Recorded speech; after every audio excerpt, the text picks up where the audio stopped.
Acts chapter 21, and I'm going to begin reading at verse 17. If you're following along with the bulletin, it says we're going to stop at 26, and we're not. I changed my mind after I sent it to Ann. It's a lot of things I changed my mind on, if you haven't noticed. But we're actually going to read down through 36, which was next week's message. What I thought was two separate plays ended up being two acts of the same play, so we need to cover both. So starting at verse 17. And when they had come to Jerusalem, the brethren received us gladly. On the following day, Paul went in with us to James, and all the elders were present. And when he had greeted them, he told them in detail all the things which God had done among the Gentiles through his ministry. And when they heard it, they glorified the Lord, and they said to him, "You see, brother, how many myriads of Jews there are who have believed, and they are zealous for the law, but they have been informed about you, that you teach all the Jews who are among the Gentiles to forsake Moses, saying that they ought not to circumcise their children nor walk according to their customs. What then? The assembly must certainly meet, for they will hear that you have come. Therefore, do what we have tell you. We have 4 men who have taken a vow. Take them and be purified with them and pay their expenses, so that they may shave their heads, and all that they may know that those things which were informed concerning you are nothing, but that you yourself also walk orderly and keep the law. But concerning the Gentiles who believe, we have written and decided that they should observe no such thing, except that they should keep themselves from things offered to idols, from blood, from things strangled, and from sexual immorality." Then Paul took the men the next day, and having been purified with them, entered the temple to announce the expiration of the days of purification, at which time an offering should be made for each one of them.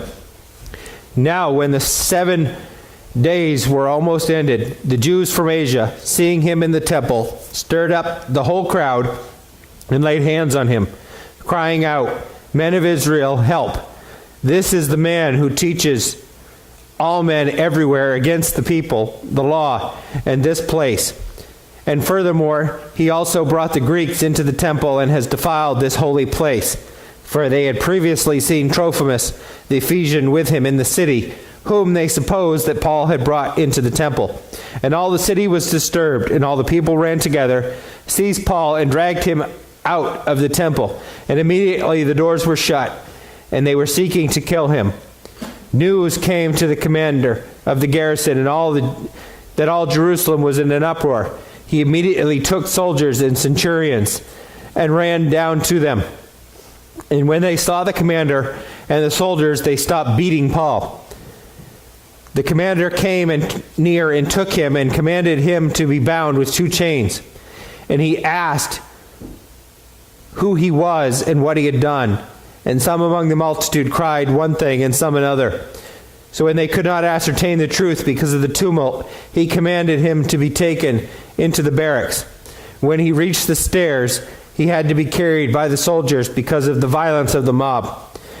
For the multitude of the people followed after him, crying, "Away with him." You may be seated. Things ever not go the way you planned? That's really the essence of what the story is here. In verse 17, we really find a transition. It's not the only transition in the book of Acts, but it's a transition from what we've covered previously as the missionary journeys. And now he's coming back to Jerusalem, and things change. Things change dramatically. And as we look towards the rest of the book of Acts, it will change in a way that Paul's on trial. He's on defense the rest of this time. And it starts here in this passage. God used what happened, though, to change the world. Again, it's not the only thing that changed the world through the book of Acts. But Paul went to Rome and preached the gospel. Excuse me for a second. He preached the gospel in Rome. And could he have gone there willingly on his own? Yes. But God used these events to spread the gospel.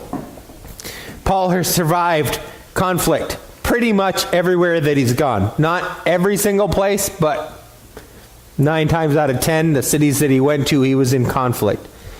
Now he makes it back to Jerusalem and encounters more.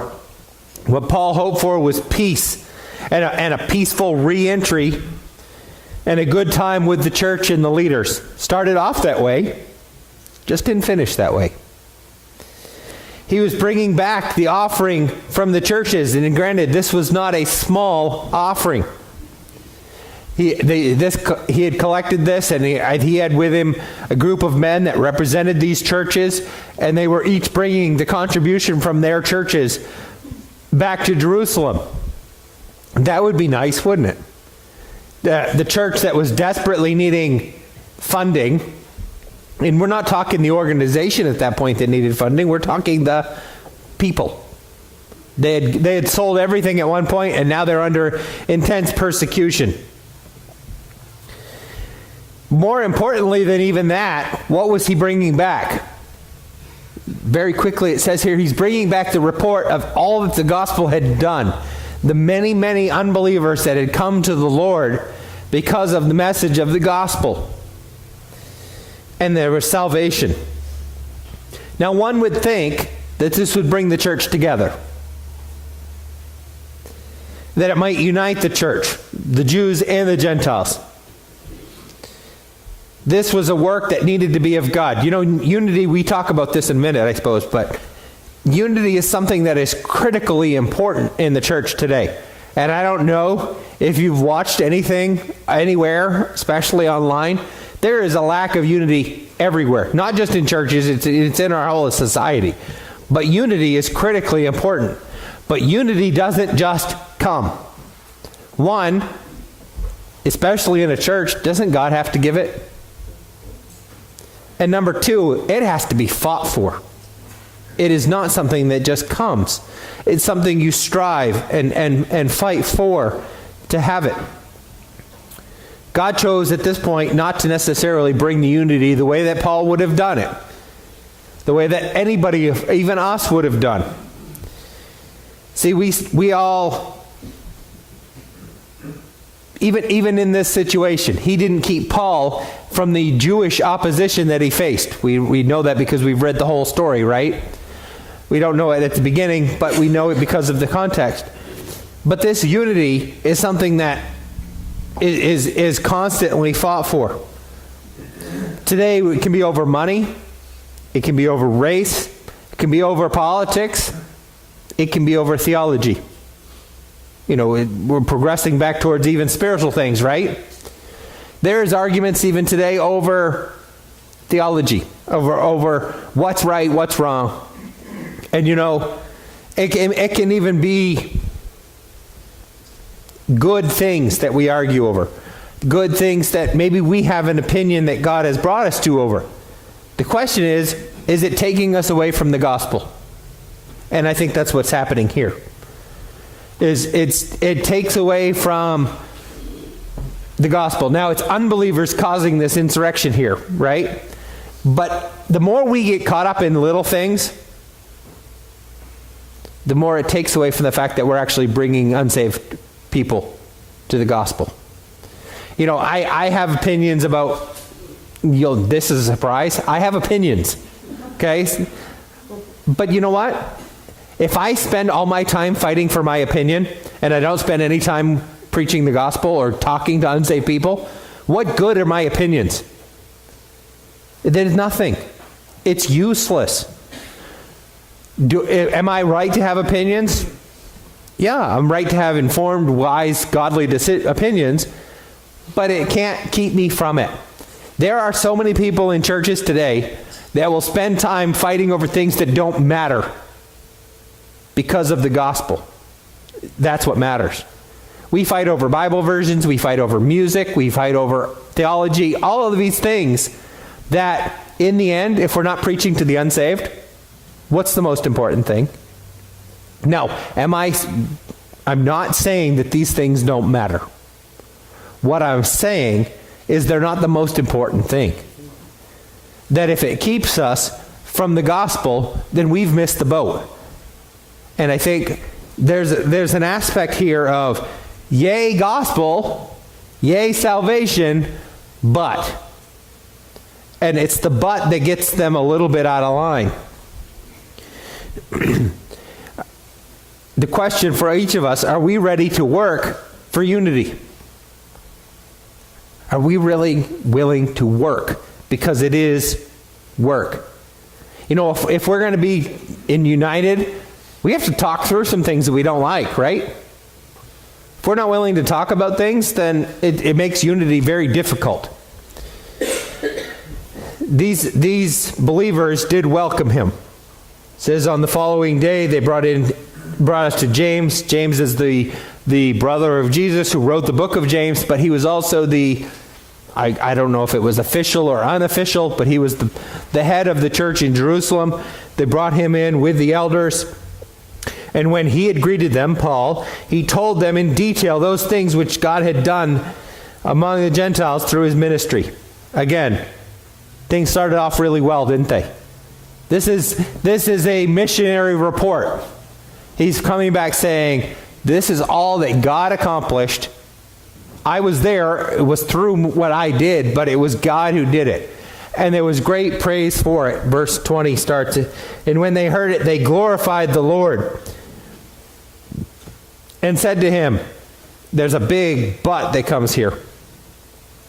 You know, there's back up for that for just a second. Many of those people in the church knew old Paul. They knew Saul. Can you imagine the change just in him from those who knew him then? They were comforted by the fact that salvation had come. And if salvation could come even to him, then it could come to, in a sense, any Jew in their mind initially, but it can come to anybody. Imagine the change in this guy who was going out and literally killing the church to now being someone that's going and building the church. The word that I wrote down was transformation. You know, some of you, we probably haven't all watched the movies, but you've seen the Transformers that move from one thing to another. Isn't that what Paul did? He went from completely against it to completely for it. If you want a picture of repentance from going in one direction and going in the other, it's the Apostle Paul in his life. This was also significant that they were welcomed because of who was with Paul. It's not said here, but who did Paul bring with him? I already mentioned it. All those men that represented the churches with the offering. Guess what all those men were? Gentiles. For the most part. Timothy may have been among them, and there were a few Jews in there, but most of them were Gentiles. And it doesn't say, hey, Paul, you're welcome, they need to go away. It says they were welcomed. There does show a big change. You know, the previous visit that Paul made to Jerusalem, and this is significant, we'll talk about this a couple of times, was the Jerusalem Council, if you will. We're going to title it that. The Bible doesn't, but we will. But in that, they said, what are we going to do about Gentiles being saved and Jews getting saved and how to handle that? So they came to that conclusion. And they gave that list that we repeated a couple times. I think it was in chapter 15, if I'm correct, on the top of my head. But it get that list of things to do. And did you notice when we read it, that list of things is repeated here? In verse 26, I believe it is, or 25. And that same list is repeated. So the church had not only come up with this edict because the Judaizers, those who were trying to mix Jewish religion with the church, and said that everybody had to act Jewish. Those people had brought the problem to the council, and the council said, no, we need to fix this. We don't know exactly where those Judaizers went, but the church seems to have solved that issue because there was unity. Paul gave a good report. In verse 20, there was great joy. that possibly those Judaizers split off. Maybe this was a church split. They started another church 5 minutes down the road. I don't know exactly. Maybe they came, some of them may have come to their senses and actually been a part of this church, right? We don't know. We just know there was an issue, it's been solved, and people went their ways. This report that Paul gave would have covered about 7 years of ministry since the last time Paul was here. Now, one, that's a significant time for a missionary to be away, isn't it? You know, even when I was growing up, missionaries typically would go away for 4 years and then come back. Nowadays, it's much less than that. Sometimes they were home yearly. Airfare is a huge, travel itself is huge now for missionaries, isn't it? That wasn't there. You know what? Even before me, there would be people that got on a boat and went for life. They didn't plan on ever coming back. They planned on just going, and many of them didn't. But this was 7 years. Imagine what a report that Paul could give on 7 years of ministry. You know, 3 years were just in Ephesus. But that would be a huge report. The stories would have been amazing.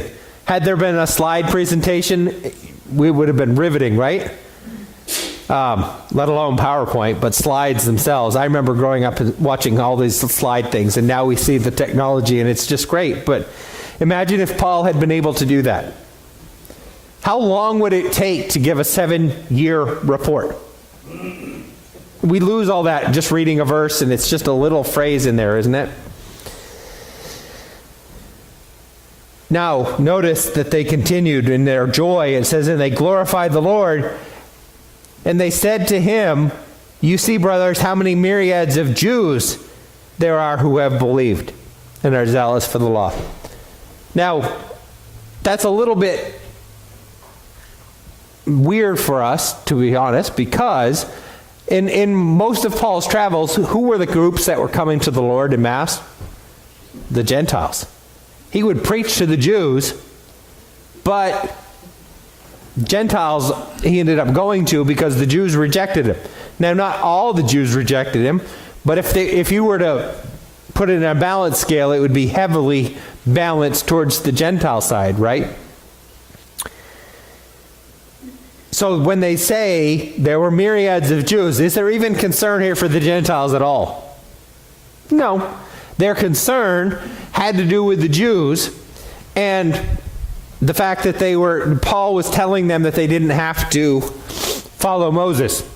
The specific word here, forsake Moses. Now, is there an element of truth to this? Yes, there is an element of truth. Because they weren't bound by the law the way that the Old Testament would have bound them by the law. They weren't held to that. But in that they're saved by grace through faith, and that not of themselves, it is a gift of God, right? But Paul had not told, the rumors that had come back said that Paul was telling all these Jews to reject Moses and the law entirely. That's not true. Did he preach that? No, not in the synagogues. He spoke this probably in private discussions outside the synagogue with smaller groups of people. And the fact that they had already believed. He's not presenting that to unbelievers as, can you imagine, as someone who's followed, and I use the word religiously, the law of Moses, and all of a sudden you hear this guy come along and say, yeah, you don't have to follow that anymore. Talk about a sales pitch. Wouldn't that be great? Something we followed our whole lives? Let's put it something that makes sense to us. How about if somebody came along and said, you don't have to pay taxes anymore? Right? Well, wouldn't that be, the law was more restrictive than that. So here you're taking that burden off of them. And that's what the rumors were going around saying, that Paul was walking around and saying, if you've been following the law your whole life, you don't have to anymore. That would have been a great sales pitch, wouldn't it? You can imagine the Jews would have been, myriads would be the right word, right? Paul was not doing that. Was Paul telling Jews that had already believed in Jesus as Savior that they didn't have to follow the law? Yeah. But he wasn't out preaching that on the side of the road. Did they have to follow it? No. He had not told parents they didn't have to have their children circumcised, which is what was said here. If anything, they kind of were poking at Paul, but Paul was obeying parts of the law that he really didn't have to anymore, didn't he? He wanted to follow Passover. He wanted to follow all these traditional things, but that wasn't a requirement anymore. He was doing it voluntarily. He wanted to. So their argument, and I say argument, really what that was rumors. Rumors coming back saying, rumors start all the time. Anybody ever had rumors destroy something that you're really trying to do? Not only, I've had rumors that might have had a bit of truth to them, but they really keep you from doing what you're intending to do for good, right? Was Paul actually doing good? Yes. These rumors, we don't know where they came from, whether they were the Judaizers that were still kind of bitter 7 years later, or the fact that they were just Jewish opposition. My thought is, as we read through this, it'll be the Jews that were opposing him everywhere. Just come back and said, let's throw this rumor out there.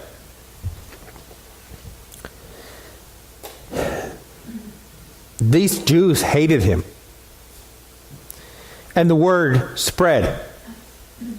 So the elders came to him and said, so we have a plan. And they ask a question. They ask the question here, verse 22, what then? It's one of those questions that I think all of us have had to face, that somebody asks us a question, but they already have the answer. They already know what's going to happen.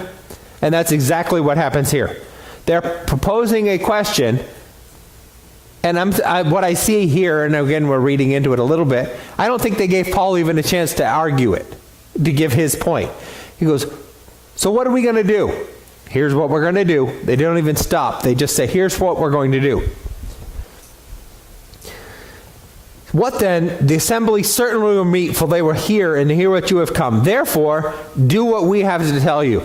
This was not even so much a conversation. This was a demand. These are the leaders. They're almost power tripping to a certain extent, aren't they? Well, we're Jerusalem. We're the elders. We've decided what's going to happen. So this is what's going to happen. If it was a suggestion, it was the only thing they were going to allow, which kind of makes it a demand. And they've already started on this plan. Here's the thing. Their plan was, therefore, do what we have to tell you. We have 4 men who have taken a vow. The idea behind this vow is the fact that it goes back to the Old Testament, and it is a Nazirite vow, which we don't need to get into the whole details of this. But typically, this vow lasted 4 weeks. Could have been longer, but it lasted 4 weeks. How many days are left as we read through this passage? 7. So they've already gotten 3 weeks into this plan. That takes some, I believe the word is premeditation. They had already started working on this plan before Paul even made it there to them. And it was nearing its completion. Verse 27, and it says there are 7 days left. Now the vow required at the end sacrifices. These sacrifices were from cleansing. They may have been defiled. And these men needed to do these sacrifices. Guess what sacrifices entailed? Money. And did these men have the money? No. So can you see this? The elders here working on this plan and saying, we're going to start this, and when Paul gets here, he's going to pay for it. How do you like that?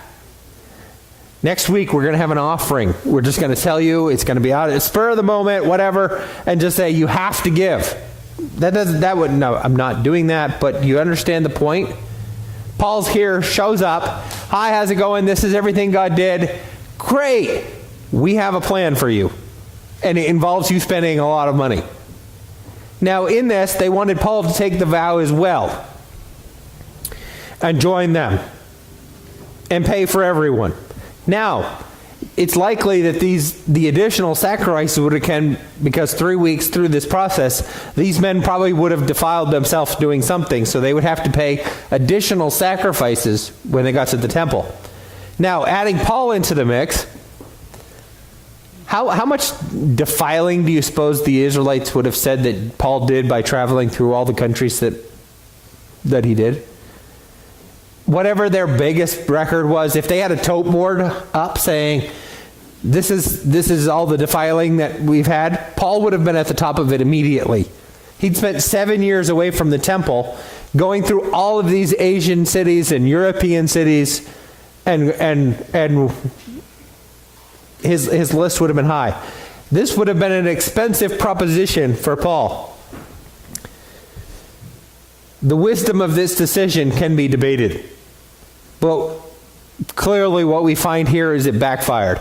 But you know what Paul did? Okay. Paul didn't argue with it.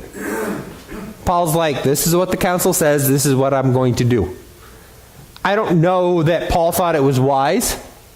We don't have that recorded. Paul remember when I said you had to fight for unity? Paul saw this as a way to keep unity. If he argued this and said no, what would this have just caused more strife? So Paul went along with it. So Paul, verse 26, Paul took the men the next day, having been purified with them, entered the temple to announce the expiration of the days, at which time an offering could be made for each one of them. Now when the 7 days were almost ended, the Jews from Asia, seeing him in the temple, stirred up the whole crowd. So back up with me to the previous passages where how many people told Paul not to go to Jerusalem? The list was long, right? Don't go to Jerusalem, it's not going to be good for you. Don't go, don't go, don't go. The elders, when he got there, said, we have a plan. He followed their plan. Guess where it put him? Right in the middle of the problem. Had Paul been able to just go into Jerusalem and now, would the result probably have been the same? Yes. Here's the thing. Paul was seeking after wisdom. He was seeking after doing unifying and good things. And guess where he ended up? Prison. By the time this story is over, he's been beaten heavily and in prison.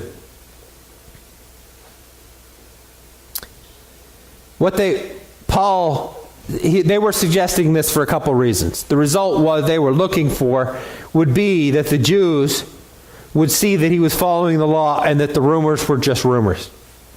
They were not trying to say that Paul go back to his old days, just that he respects the law.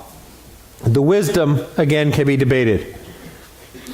But this would inform the believers in the world, and again, there's a repeating of that Jerusalem Council edict in verse 25.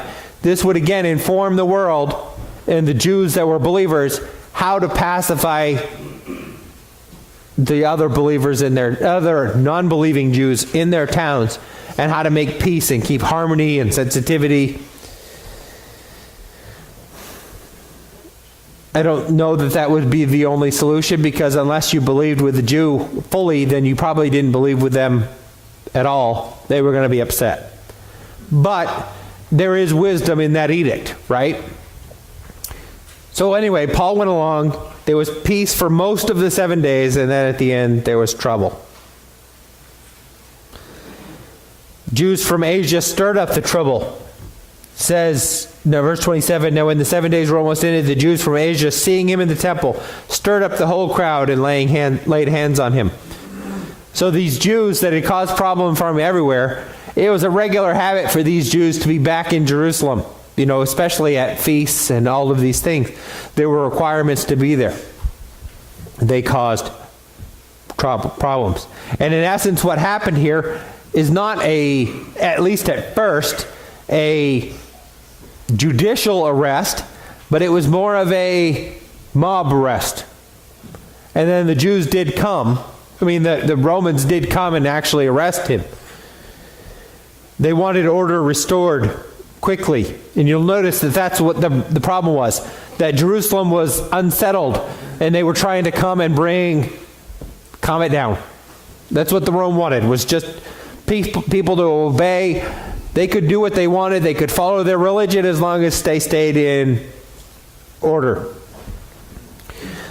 And now this was in the temple, which was exactly what Paul was supposed to be doing by the elders' instructions. But the Gentiles were not supposed to be part of the temple, and this was their accusation, as they brought Gentiles into the temple.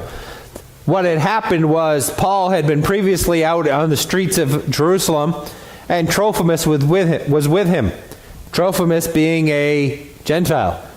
So when they saw Paul in the temple, they just said, well, Trophimus must be here too. And he wasn't. This was a false accusation against Paul. Notice that they didn't catch Trophimus. It wasn't like they said, go get him, he's here in the temple, grab him now. Who did they go after? Paul. Paul was the center of their hatred, center of their anger. And it was convenient because Paul was in the temple. There were two charges: preaching in Asia against the Jews and bringing this Gentile into the temple and defiling the temple. They yelled, it continues and says, men of Israel, help! This is the man who teaches and gives the charges. In verse 30, all the city was disturbed. How loud do you have to yell in a city back then to get the whole city riled up? One, I think they yelled and word traveled quickly, didn't it? And it got out, and the whole city was in uproar. And they seized Paul and dragged him out of the temple. So they took him from a place where he could be and dragged him out to what was called the court of the Gentiles. And they locked all the gates, as it says. There were 7 of them. They didn't want him getting back in there. They were going to seal that off.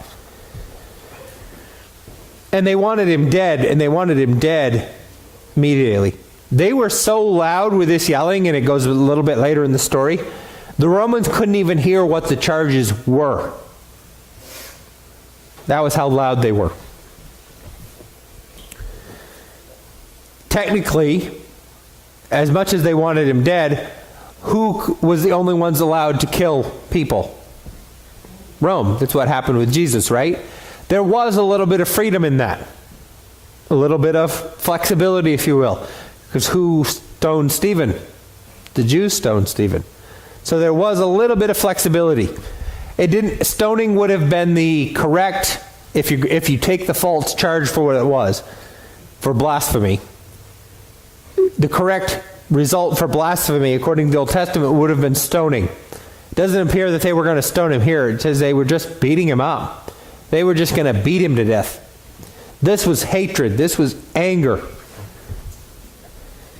And it says that the Romans came. It says they were seeking to kill him. Verse 31, news came to the commander of the garrison that all Jerusalem was in an uproar, and he immediately took soldiers and centurions. Now, a little bit of history back then, the Jewish garrison was actually in a corner of the temple. And literally what I read was they only had to come down, as it says, a set of steps. So it wasn't far that they were on the scene. But notice how many soldiers. Who does it say he brought with him? Soldiers and officers. Somebody else have something different? The word I read was centurions. Now, how many soldiers are in a century? So if there are centurions, plural, how many soldiers? Hundreds. Imagine the police presence, if you will. That there was just lots and lots of people. That this would have gotten people's attention pretty quickly, that these hundreds of soldiers just showed up and wanted to bring the peace. They arrested him and then tried to figure out what was going on. Seemed like probably the best idea considering he was being beaten to death. So they arrested Paul, put him in chains between two guards, and let's find out what's going on. And they couldn't even figure out what was going on. And he asked who he was and what he had done. And some among the multitude cried one thing and some another. The crowd didn't even know what was going on. How many of the crowd just heard excitement and decided to come? Huh? Yes. Yes, exactly. Exactly. You ever been in traffic and the traffic is because of an accident on the other side of the highway? You slow down, and when you get there, it's like, because it's everybody looking at that. When if they'd have just driven, we never would have been in a backup. I've been in backup that takes 10, 15, 20 minutes to get through, and the whole problem was the other side. These people were just riled up because everybody else was riled up. Why are we riled up? I don't know. They didn't even know. They were just. So the centurion tried to get Paul out of there. And he did. And it says, when he could not ascertain the truth because of the tumult, he commanded him to be taken into the barracks. And when he had reached the stairs, he had to be carried by the soldiers because of the violence of the mob. So as much as the hundreds and hundreds of soldiers may have calmed them down short term, they didn't stop them from this, did they? These Jews were still so angry they were trying to kill Paul, such that the fact that the soldiers had to carry him. Even the presence of the soldiers didn't calm them down. So all of that to say, so what? Why? Did Paul do what he was told to do? What the wisdom of the church was? Yeah. Again, this is transition. Paul's going to be facing this for the rest of the book of Acts. Paul had been warned that this would happen. This could be determined as a way, how do we determine the will of God? Paul knew this was going to happen. It wasn't a surprise, really, was it? It isn't always God's will for us to avoid trouble. God literally sent Paul into this mess. And there wasn't anything that could be done to avoid it. I would say this, that even if the elders had said, Paul, go hide somewhere, what would have happened? This would have happened. One way or another, it would have happened. I think the wisdom of their decision can be debated. I'm not here to say whether they were right or wrong. Either way, God's will worked out. So when we get into a situation, sometimes we ask for things ourselves, don't we? But sometimes things happen to us, and it doesn't matter what decision we made, it would have happened the same way. Or the same result. And that's hard. How easy is it to suppose that when Paul was sitting in this cell going, boy, that ended badly. What did I do? Had Paul done anything wrong before God? I'm sure he is a sinner, but he wasn't guilty of what they were accusing him of. We've all faced wrongful accusation. Paul didn't spend his whole time sitting here, wouldn't have done any good even if he'd have tried, would it have done any good? If the Romans couldn't figure out what was going on, Paul wouldn't have been able to argue his point.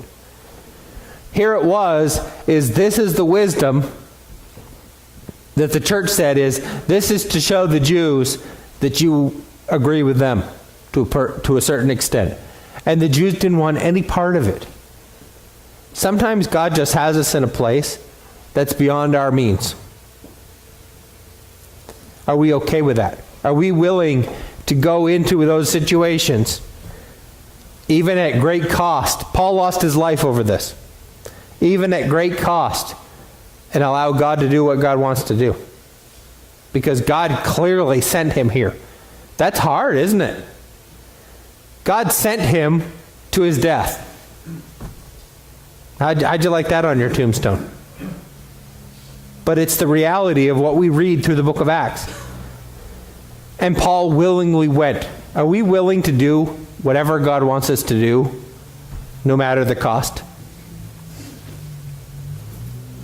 That's a hard situation.